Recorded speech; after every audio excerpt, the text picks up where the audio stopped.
Voilà, bonsoir, bonsoir, chers amis africains. Bonsoir, chers Ivoiriens, chers Ivoiriennes.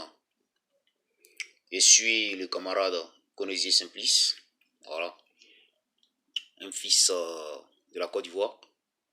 C'est lui-là même, en tout cas vraiment, qui est aussi un fils digne et qui épouse, en tout cas vraiment, qui a toujours épousé l'idéologie politique du président Laurent Gbagbo. Alors, nous sommes très contents, nous sommes émus de joie. De partout où les Ivoiriens se retrouvent, de partout où les Africains se retrouvent, parce qu'aujourd'hui, c'est une liberté totale de l'Afrique. Pas pour le président Laurent Gbagbo, mais je dis que pour l'Afrique tout entière. Parce que ce monsieur, digne fils de l'Afrique, a toujours combattu pour l'Afrique et combat toujours pour l'Afrique. Et voilà aussi son premier ministre, le ministre Charles, pardon, son ministre de la jeunesse, le ministre Charles Blegoudé, qui est aussi libéré. Alors, c'est pour dire que l'Afrique tout entière qui est libérée. C'est la Côte d'Ivoire qui est libérée, l'Afrique tout entière qui est libérée. Parce que ces idéaux politiques que nous avons toujours épousés vont prendre, en tout cas, de l'ampleur et vont se faire connaître aujourd'hui aux yeux du monde entier, qui est déjà connu même d'ailleurs. Alors nous sommes très contents, mais Gbagbo, le président, est aujourd'hui libéré. Le fils de l'Afrique est aujourd'hui libéré.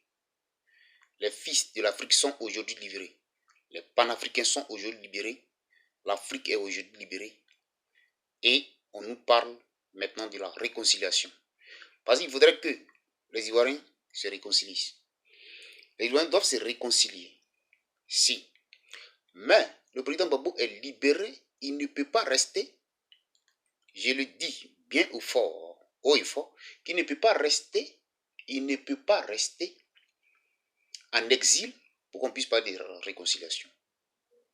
Gbagbo doit rentrer en Côte d'Ivoire. Il est libéré.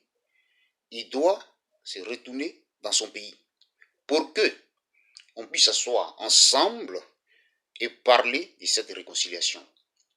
Aujourd'hui, on ne peut pas remuer les couteaux dans les plaies pour dire que ça a été comme ça, ça a été comme ça, ça a été comme ça. C'est un soulagement pour l'Afrique aujourd'hui. C'est un soulagement tout entier. Alors, pour que on puisse rehausser cette victoire, oui, cette victoire, je dirais que cette victoire du mépris de l'Africain que nous sommes sous le tutelle des colons, il faudrait que ces deux fils-là rentrent dans leur pays d'origine, qui est la Côte d'Ivoire, pour qu'on puisse parler de réconciliation. Ça, c'est très important. C'est très important. Alors, je demande aux juges qui ont pris l'initiative de pouvoir l'acquitter de ces accusations-là, qu'ils prennent encore une bonne initiative d'interpeller la communauté internationale pour dire que Gbagbo a le droit, et le ministre Charles Blegoudé ont le droit de rentrer chez eux. Mais ce n'est pas en exil qu'ils vont rester. Et puis on va parler de réconciliation. Voilà. On veut la paix, c'est vrai. On veut la paix, mais il faudrait qu'on ait la paix dans un bon sens. Voilà. C'est comme ça. Parce que aujourd'hui, ceux qui sont au pouvoir et qui dirigent la Côte d'Ivoire, ils sont en Côte d'Ivoire parce qu'ils se disent que oui, ils sont fils de la Côte d'Ivoire. Alors ceux qui sont aussi fils de la Côte d'Ivoire, qui étaient en prison pour des raisons qui ne sont pas fondées, sans motif, sans argument, vraiment, parce que tout a été dit. Et aussi, ils doivent rentrer. Ils doivent être sur leur terre natale pour qu'on puisse parler de réconciliation, pour qu'on puisse parler de cette réconciliation en bonne et due forme.